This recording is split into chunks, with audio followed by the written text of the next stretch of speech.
Es de noche y estás en un bosque. Frente a ti hay una fogata. Al otro lado del fuego hay una persona con ropas coloridas y una máscara de liebre. La persona te saluda diciendo: Saludos viajeras y viajeros, soy Ursus, el bardo mexicano. Y recuerden que si les gusta mi contenido pueden dar like, suscribirse, activar la campana para saber cuando se encienden nuevas fogatas y compartir y todo eso. Muy bien, comencemos. Y comenzamos fuerte. El capítulo anterior terminó cuando Yatul estaba reteniendo a Mictecacihuatl usando los listones de su escudo para que los protas pudieran huir, y precisamente este capítulo, el 9 ya, comienza exactamente donde dejamos el capítulo anterior. Y Mictecacihuatl le pregunta al gatote mamado que si de verdad no lo recuerda. Esta es una pregunta muy interesante porque pues hace referencia a algo que nosotros como audiencia no hemos visto, pero que será relevante más adelante. Y como ya he dicho antes, me encanta cómo todos los detalles están muy bien cuidados y además muy bien hilados en la trama. Por eso les estoy dando un voto de confianza a los creadores con las cosas que no se han explicado, como por ejemplo la historia detrás de las alas de Shanastaku y los artefactos Olmeca, que por cierto, hablando de artefactos Olmeca, tengo la esperanza de que aparezca alguien que sepa al respecto. Sí, ya tenemos a Shanastaku, pero sería interesante ver a algún Olmeca sobreviviente o tal vez a algún descendiente de un sobreviviente. O como mínimo algún códice que Shanastaku pueda leer. Pero bueno, eso es algo que a mí me gustaría ver. Continuemos con el capítulo. Después de esta interesante pregunta que Mictecacihuatl le hace a Yautl, nuestros protagonistas huyen y terminan cruzando un río que está protegido por obsidiana olmeca, así que las bestias mágicas que los perseguían no pueden pasar. En esta escena, Yautl se lastima una pata, lo que le da otro paralelismo interesante con su señor Tezcatlipoca. No sé si este detalle va a ser relevante más adelante en otras temporadas, pero es interesante que haya sucedido. Continuando con el capítulo, resulta que en medio del río hay una pequeña isla donde viven humanos y vemos mucha iconografía y muchos detalles en ropa y vasijas y accesorios. Yo realmente desconozco la mayoría de estos detalles. Si ustedes reconocen algo, por favor déjenlo en los comentarios y recuerden que solo leo comentarios en iVoox y YouTube. Sin embargo, una cosa que sí reconozco, aunque no sé mucho al respecto, es un collar de concha, o bueno, es un collar hecho a partir de una concha. Y este collar de hecho lo podemos ver más adelante, cuando sale Quetzalcóatl en su forma de dios, o bueno, en su forma humanoide de dios. Sí, es un collar que porta y siempre sale con ese collar en sus representaciones. Era uno de los símbolos del dios, pues representa el viento. Pero, ¿por qué una concha representa el viento? Bueno, la información que he visto dice que tiene que ver con la forma de espiral que tiene. Al parecer, los nahuas relacionaban las cosas con forma de espiral con cosas como huracanes y vientos arremolinados en general. Además, si acercas una concha de cierto tamaño a tu oído, puedes escuchar un sonido. Usualmente se dice que es el sonido del mar, pero al parecer para los nahuas era el sonido del viento. Y también está el hecho de que se puede hacer una especie de trompeta de algunos caracoles. Un instrumento que pues para empezar es de viento y que con él se podía llamar a la lluvia usando el poder del viento, que es precisamente más o menos como funciona en la mitología. El dios del viento, Hecatl, mueve las nubes de lluvia de Tlaloc y así pues se distribuye la lluvia, no es cosa de una sola deidad. Y también Tlaloc no hacía llover del todo él solo, recibía ayuda también de los Tlaloques. Otra curiosidad sobre estas conchas es que pertenecen a animales acuáticos y por lo tanto también están relacionados con el agua, y a su vez esto hace que se relacionen con el inframundo, pero también con la fertilidad. Como podemos ver, la simbología aplicada a varios objetos era muy compleja y muy interesante. No puedes simplemente ver una concha y decir, ah mira, es una concha, está relacionada con el agua. No, o sea, En este ejemplo específico, la concha puede estar relacionada con el agua, con el viento, con el inframundo. Y también no solo la concha en sí, sino a lo mejor la forma en la que la concha está trabajada para hacer algún tipo de adorno o accesorio específico. Y se solían dejar en ofrendas en el templo mayor, por ejemplo. Por cierto, hablando de ofrendas del templo mayor, hace poco vi un artículo que decía que una de las ofrendas que se encontró en el templo mayor, no estoy seguro de dónde o cuándo, pero era un pepino de mar. de dónde sacaron un pepino de mar o por qué lo ofrendaron, pues no estoy seguro, pero no sé, me parece gracioso. Es como que entre todas las demás ofrendas que digamos podrían ser normales, ¿no? Maíz, amaranto, cacao, no sé, plumas, una infinidad de cosas. Y de repente hay un pepino de mar. Vaya, supongo que era una cosa no muy común y por lo tanto podría considerarse valiosa o curiosa. No sé la razón por la que se utilizaría ese curioso animal como ofrenda, pero me parece gracioso. En fin, continuemos. Volviendo al pueblo en el que nuestros protagonistas se encuentran, otra cosa que vemos, además de este collar de concha, es un tapiz de una garza.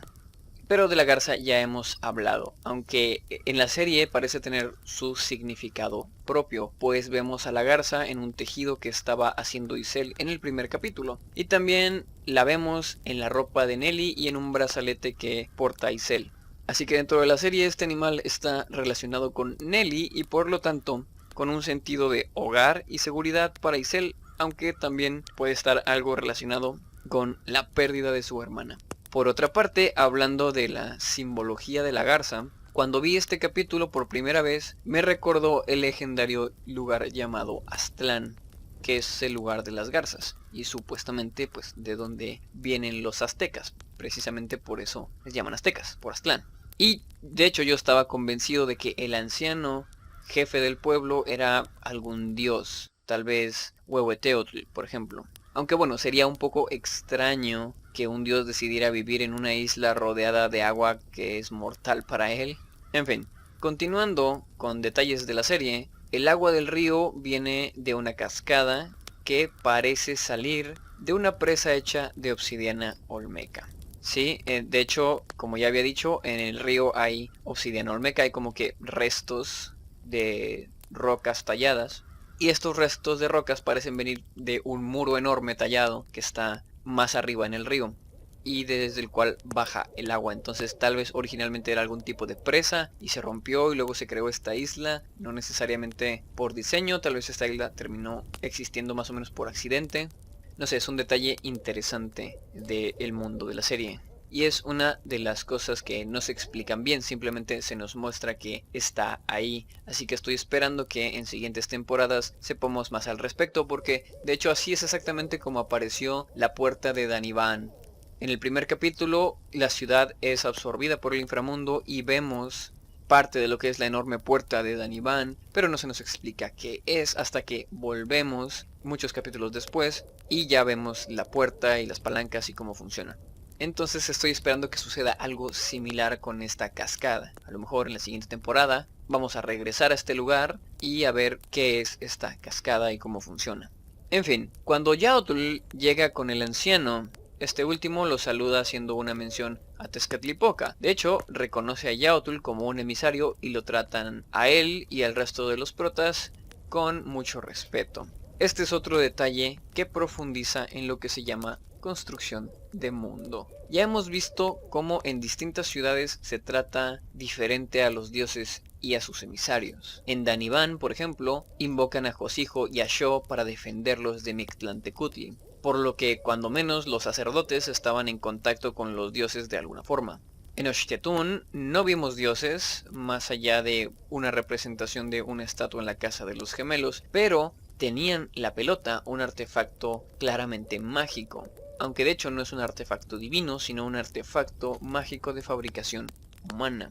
Y en esa misma ciudad había guardias que mantenían a los monstruos fuera de la ciudad, utilizando también obsidiana olmeca, por lo que, aunque tal vez veneraban a algún dios, no eran particularmente amistosos con las criaturas, o cuando menos no estaban a merced de las criaturas mágicas, pues tenían cómo defenderse. Por otro lado, en Uxmal le hacían sacrificios a la puerta del inframundo que estaba en el cenote, pero a pesar de que hacían sacrificios, se mostró que los líderes de Uxmal los hacían más como una medida preventiva para apaciguar a los dioses que como una ofrenda que hicieran por gusto. Entonces pues tenían, digamos, acceso a una puerta del inframundo, le hacían sacrificios, pero era más como una cosa de, bueno, pues tenemos que hacerlo y aún así no sabemos si va a funcionar, si los dioses nos van a dejar en paz por hacerles estos sacrificios, pero es lo mejor que podemos hacer. Entonces podemos pensar que a lo mejor en Uxmal no ven particularmente bien a los dioses, pero tampoco es como que puedan hacer algo al respecto, si es que pues les siguen el juego, por así decirlo.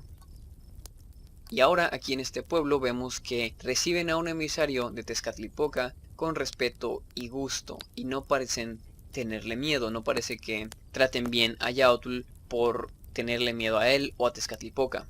Sí, parece que consideran un verdadero honor recibir a un emisario de los dioses.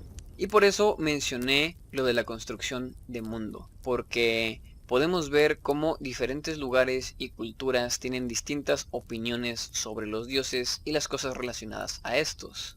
Y casi se me olvidaba mencionar al Tajín, donde tienen su propia magia, porque a pesar de que en los otros lugares se hacen sacrificios, se invocan dioses, no parece que usen mucha magia en sí, pero en el Tajín tienen a los voladores, y no sabemos de dónde viene su magia. Y tenían una puerta, pero no querían cerrarla, y ahí vivía el guardián de la puerta, que era pues ese murciélago gigante al que alimentaban. Y también está la cosa de que tampoco sabemos por qué la obsidiana olmeca es mágica, de dónde viene su magia. Y hablando de los olmecas, también sabemos que ellos hicieron su obsidiana mágica específicamente para ser antidioses, y que intentaron cerrar las puertas al inframundo, lo cual iba a matar a los dioses del inframundo. Así que ya hubo como mínimo un intento por derrocar a los dioses por parte de los humanos. No salió muy bien, pero ahora hay conocimientos y armas dispersas por el mundo. De hecho, la pelota de los gemelos es precisamente una de esas posibles armas o herramientas que pueden usar contra los dioses. Pero me estoy adelantando. Continuemos con el capítulo. Por primera vez, nuestros protas tienen la oportunidad de descansar y la aprovechan para intentar procesar todo lo que han vivido hasta ahora. Aunque bueno, no son todos nuestros protas porque Ciania y Meke se quedaron en el inframundo. E Isel insiste en que debió ver venir la traición de la guerrera, pero que a pesar de ello, ella no se merecía quedarse ahí abajo. Shanastaku intenta defender a Ciania diciendo que lo que hizo estuvo mal, pero que sus intenciones eran buenas. Y aquí se menciona otra vez el misterio sobre sus alas, porque parece que la forma en la que está defendiendo a Ciania es como si se estuviera defendiendo un poco a sí misma. Así es que eso nos hace pensar, bueno, ¿qué habrá hecho Shanastaku? Así es que esto parece otra pista de que la historia de Shanastaku, sea lo que sea, es bastante fuerte. Y que haya hecho un bien o un mal tenía sus razones para hacerlo. Ok, después de esto, Yautl regaña a Isel por no haber hecho su trabajo y se va, dejando a Isel revolcándose en su autocompasión. Y llegamos a una escena muy buena con Isel y Yun. Pero el copy strike de YouTube me tiene algo asustado, así es que no utilizaré diálogos. Seguiré pues explicando lo que sucede. Esta escena se resume en que Isel piensa que Yautl tiene razón y que debe hacerse responsable de su tarea. Que, les recuerdo, es una tarea que le impusieron los dioses, no es algo de lo que él sea realmente responsable. Es algo que se le impuso sin consideración alguna. Y en este punto Isel piensa que debe hacer esta tarea solo para que así nadie más salga lastimado. Ok, esto es algo común en este tipo de historias y usualmente él o la protagonista se escapan por su cuenta para hacer algo estúpido porque la responsabilidad es de ellos y tienen que hacerlo solos, bla bla bla.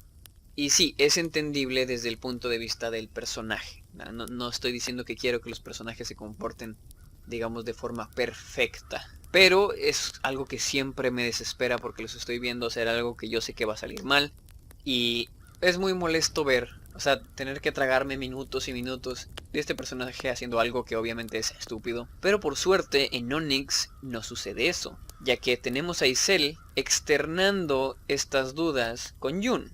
Y el gemelo lo regaña por decir estupideces básicamente y le explica que las personas se necesitan unas a otras. Esto, curiosamente, es algo que le dijo Mictecacihuatl en persona cuando lo estaba curando en la cueva. Cuando estaba curando a Yun, me refiero.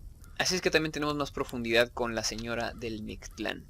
Porque como ya vimos en el capítulo pasado y en este mismo, por una parte parece que ella simplemente quería matar a su marido y quedarse con su poder, y ahora pues va a matar a Isel porque le conviene, ¿no? O sea, no quiere que cierre la última puerta.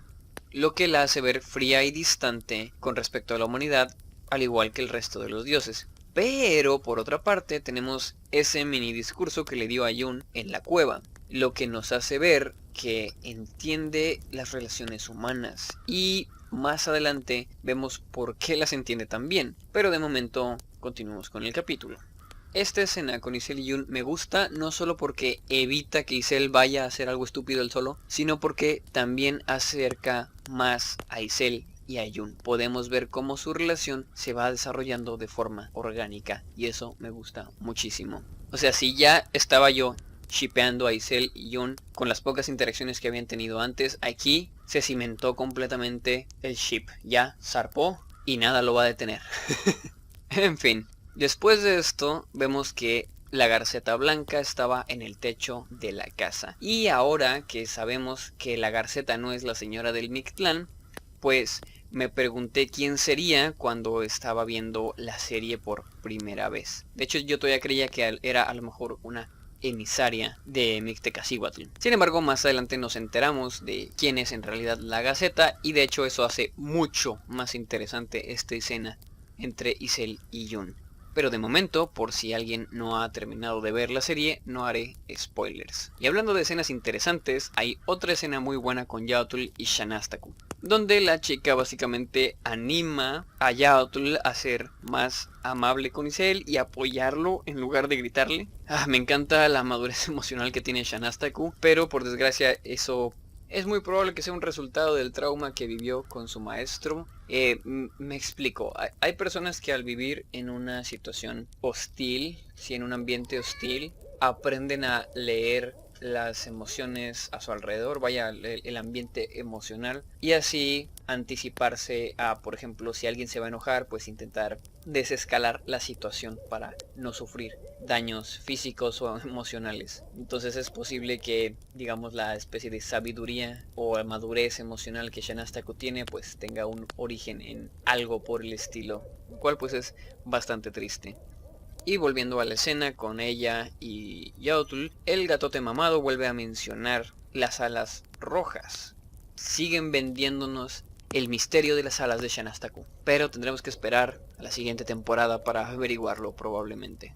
Y bueno, después de todo esto, hay unas escenas felices donde todos juegan a la pelota. Sin embargo, todos ya vimos el capítulo, sabemos cómo acaba la gente de este pueblo, así que voy a mencionar el paralelismo obvio. Esto se parece mucho a la última tarde que pasó Isel con Nelly, antes de que la sacrificaran. De hecho, es tan similar que vemos una garza en un tejido en ambos escenarios, ¿sí? Con Isel y Nelly está el tejido que Isel estaba haciendo. Y en el pueblo, pues está el tejido ese que vimos al principio, cuando llegaron de una garza. Y luego también en ambos escenarios hay un rato de la más pura alegría, para luego terminar con muerte y destrucción. Pero antes de que todo esto suceda, tenemos una conversación entre Mictecacihuatl y Yaotl, donde vemos un par de imágenes de lo que parece ser el pasado del gatote mamado, además de insinuaciones sexuales por parte de Mictecacihuatl hacia Yaotl. Esto obviamente tiene su explicación capítulos más adelante, pero la primera vez que lo vi fue como que, espera, ¿ellos tienen un pasado juntos o algo? ¿Qué está pasando aquí? En fin, a pesar de las proposiciones de Mictecacihuatl, Yaotl insiste en que tiene una misión. Y Mictecacihuatl decide quitarle ese peso de encima. Y ese peso pues es Isel. Isel es el peso. Y se lo va a quitar matándolo. Así es que usa su poder para llamar a las estrellas. Y es un momento de paréntesis mitológico. Estas criaturas que caen del cielo son llamadas Tzitzimime o Tzitzimiti en singular. Están relacionadas con las estrellas y habitan en el segundo cielo. Después de la conquista, de hecho, se les catalogó como demonios, pero la verdad es que las Tzitzimime no son algo tan aburrido como un demonio. ¿Y por qué digo aburrido? Bueno, porque los demonios suelen ser pintados como malos, o sea, es como que directamente es una cosa mala, maligna, el mal encarnado. También por eso es muy aburrido cuando dicen que Tezcatlipoca es el diablo o también un demonio. Es como que no son algo tan simplón, son algo mucho más complicado y más interesante. Por lo que las Tzitzimime, al igual que muchas otras criaturas mitológicas y deidades en la mitología mesoamericana, no son completamente buenas ni malas. Es muy posible que se inclinen más hacia un lado que hacia el otro, pero no es tan sencillo como decir son buenas o son malas. Sí, una de sus metas es matar al quinto sol y pues podríamos decir que eso es malo, cuando menos para los humanos. Y de hecho se supone que atacan al sol durante los eclipses. Y hay una ceremonia, que es la ceremonia, bueno, la traducción es la ceremonia del fuego nuevo, que se hace cada 52 años. 52 años es parte de la cuenta de uno de los calendarios y se hace para que el sol continúe en el firmamento, y se supone que durante este periodo es vulnerable a ser atacado por las Tzitzimime. También se dice que estas criaturas robaban bebés, así es que pues sí, parecen bastante malas, pero por otra parte ayudaban a diferentes deidades a curar enfermedades. Aunque en algunas versiones también se supone que la forma que tenían de curar una enfermedad era pasándosela a otra persona.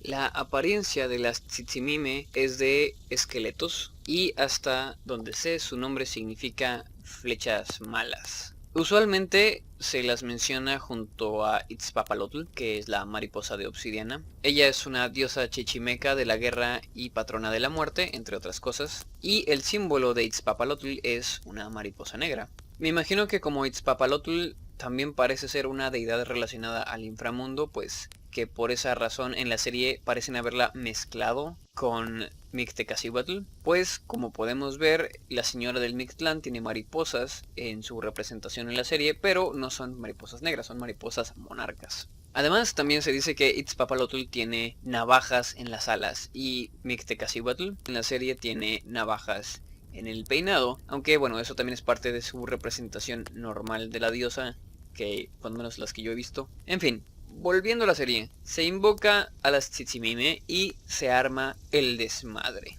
Vemos que cuando las estrellas van cayendo, bajan en una estela que parece una flecha. Y su apariencia también es muy interesante. Sus pies terminan en punta y si se pararan, digamos, con los brazos extendidos, parecerían una estrella de 5 puntas.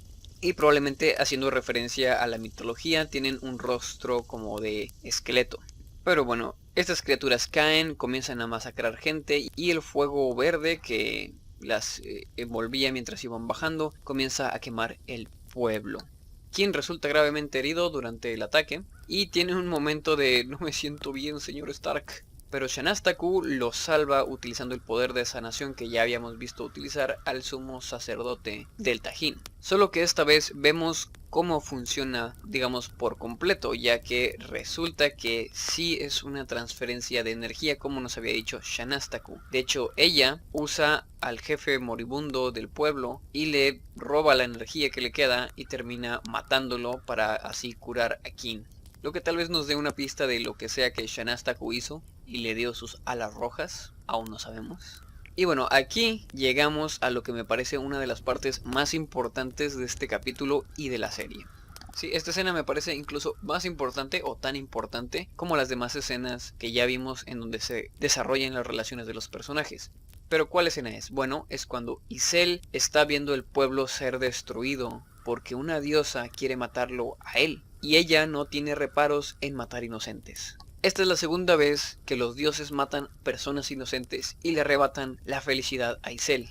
Bueno, ciertamente en la primera vez, cuando sacrifican a Nelly, los dioses no mataron directamente a Nelly, pero fue una consecuencia directa de la intervención de los dioses en el mundo. Como hemos ido viendo a lo largo de los capítulos anteriores, Isel ya venía cansándose de las chingaderas de los dioses, y en este momento podemos ver que terminan de cimentarse sus ideas en contra de las deidades. Sabe que las Tzitzimime lo buscan a él, así es que decide ir a confrontarlas. Una acción estúpida, sí, bastante suicida, pero se ve que Isel ya está hasta la madre y no quiere huir más. Si puede pelear, va a pelear. Esto nos lleva a que sus amigos terminan interviniendo para ayudarlo porque pues obviamente él no puede solo. E incluso aparece Xiania con ayuda de Meke y comienzan los madrazos. De hecho creo que habrían tenido alguna oportunidad de vencer a las estrellas, pero como vemos que se regeneran, pues se vieron obligados a huir. Y bueno, aquí termina este capítulo, con la huida de nuestros protas, dejando atrás un pueblo completamente inocente, arrasado por los caprichos de los dioses. Y me parece que este capítulo es de los más importantes porque muestra que Isel y compañía por fin se están dando cuenta de que los dioses no se detendrán ante nada para lograr lo que quieren. Ellos ya sabían que eran peones de los dioses, pero como que no les había caído el 20 por completo de lo que eso significa. O sea, no solo están siendo manipulados para ir de aquí para allá en situaciones peligrosas, literalmente son desechables. Y este episodio nos muestra eso de forma brutal. O sea, es un episodio lleno de masacre que podría parecer excesiva, pero en mi opinión era necesaria para dejar mucho más clara la opinión que los dioses tienen sobre los humanos. Y sí, nosotros como audiencia ya sabíamos cómo ven los dioses a los humanos. Y de hecho más adelante todavía hay otros detalles que dejan claro cómo ve Quetzalcóatl particularmente las vidas humanas, lo cual me parece muy interesante, pero de eso ya hablaremos luego. A lo que voy es que nosotros ya sabíamos, pero los protagonistas todavía no se enfrentaban con eso tan de frente, excepto Xiania, que ella vio cómo se hundía la ciudad en el inframundo, y precisamente fue lo que la llevó a traicionar a Isel y los demás. Entonces, insisto, este capítulo es importante porque hay un cambio importante en los personajes. Han estado en una aventura peligrosa desde el principio, pero hasta ahora no había sido tan directo. Incluso cuando Oshtetun también fue destruida por Mictlantecutli, es algo que vimos de lejos. Esta vez ellos estuvieron ahí, en medio del pueblo, cuando fue destruido, cuando sus habitantes fueron masacrados. Y se dan cuenta que hagan lo que hagan, o sea, así cumplan las órdenes de los dioses o los ignoren, pues los humanos no pueden existir de forma tranquila mientras los dioses anden por ahí cumpliendo sus caprichos. Entonces, pues esto es algo que en el final de temporada se termina de, digamos, de colocar estas ideas, pero aquí comienzan a florecer, por así decirlo. Y bueno, hasta aquí llega la fogata de esta noche. Se está poniendo muy buena la serie y ya solo nos quedan 3 capítulos, pero en esos 3 capítulos pasa mucho desmadre. Así es que aquí los espero en las siguientes fogatas. Ok, bueno, recuerden que mis redes sociales están en la descripción. En Twitter soy bastante activo y en Instagram pueden ver fotos de mis michos, mi comida casera y mis proyectos artísticos de turno, que actualmente le estoy moviendo un poquillo el pixel art para prepararme para el Global Game Jam. Se va a poner chido. De hecho, si me siguen en Twitter, pues voy a estar tuiteando sobre lo que andemos haciendo en el Global. Y ahora sí, hasta la próxima fogata, viajeras y viajeros. El fuego se apaga. Al abrir los ojos te das cuenta de que has vuelto a tu día normal.